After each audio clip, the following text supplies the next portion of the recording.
ये कहानी है एक खोए हुए प्राचीन ज्ञानधाम की, जो सदियों तक जंगलों में छिपा रहा और जिसे खोजने में इतिहासकारों की पीढ़ियां खप गई।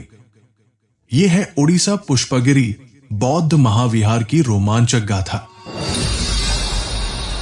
प्राचीन यात्रा और वर्णन। 7वीं शताब्दी में जब प्रसिद्ध चीनी यात्री ह्वेनसांग भारत की यात्रा पर निकले, तब वे ओडिशा भी पहुंचे। उन्होंने अपने यात्रा वृत्तांत में ओडिशा को समृद्ध और उर्वर बताया।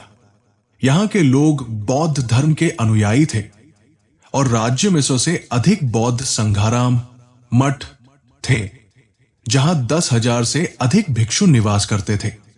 उन्होंने उल्लेख किया कि ओडिशा की दक्षिण पश्चिमी सीमा पर एक विशाल पर्वत स्थित है, जहां एक स्तूप और एक भव्य बौद्ध महाविहार मौजूद है, जिसे उन्होंने पुष्पगिरी कहा।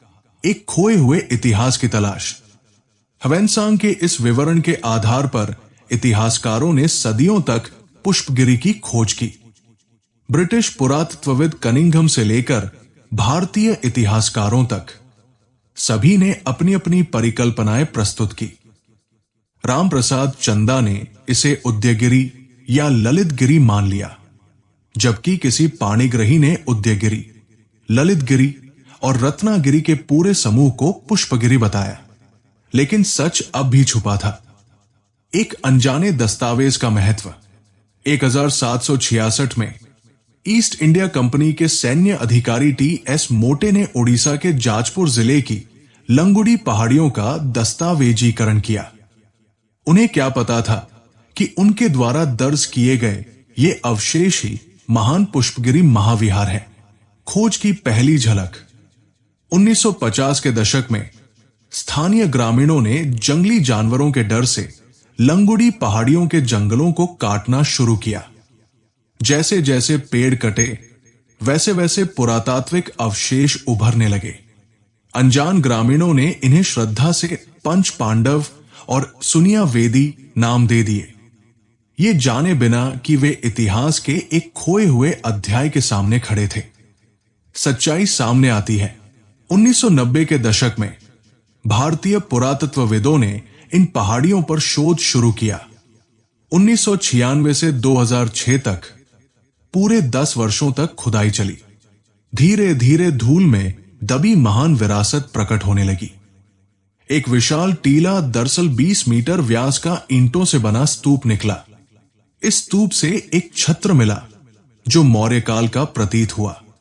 सबसे रोमांचक खोज थी एक अभिलेख, जिसमें लिखा था पुष्पसभर गिरिया, अर्थात पुष्पों से भरा हुआ गिरी। यही वो प्रमाण था जिसकी तलाश इतिहासकारों को सदियों से थी। यही पुष्पगिरी था। अशोक का योगदान और आगे की खोज। ह्वेनसांग ने उल्लेख किया था कि सम्राट अशोक ने ओडिशा में 10 स्तूप बनवाए थे। अब तक उनमें से केवल एक ही खोजा गया है। 9 स्तूप अब भी अज्ञात है। पुष्पगिरी महाविहार सदियों तक बौद्ध शिक्षा और ज्ञान का महान केंद्र बना रहा। सम्राट अशोक के समय से लेकर लगभग 1400 वर्षों तक यहां बुद्ध की शिक्षाओं की अविरल धारा बहती रही। लेकिन समय के थपेड़ों ने इसे मिट्टी के नीचे दबा दिया, जब तक कि सच्चाई फिर से सामने नहीं आई। आज लंगुडी की पहाड़ियां इतिहास के उस गौरवशाली युग की गवाही देती है, जब भारत बौद्ध ज्ञान और संस्कृति का प्रकाश स्तंभ था।